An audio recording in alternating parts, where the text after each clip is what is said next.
Gasly ho, prosím, veľký potlesk pre Pierra Gaslyho, ktorý vyhral prvú cenu Holandska.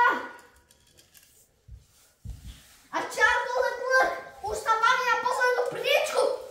No však nemá kto prebehnúť Pierra Gaslyho na prvú priečku. Ale Charles Leclerc sa stáva víťazom na druhej priečke. A kto bude tretí, uvidíme. Ešte Lewis Hamilton prebieha. A Max Verstappen je na tretej priečke, lebo ich prebehol. A hlavnú môj zmazúrený a letí za Maxom Verstappenom. Lewis Hamilton nevie, čo má robiť. Už je chudák na poslednej priečke. A Max Verstappen na tretej priečke skončil doma. Kto bude štvrtý? Lando Norris štvrtý a piatý Lewis Hamilton.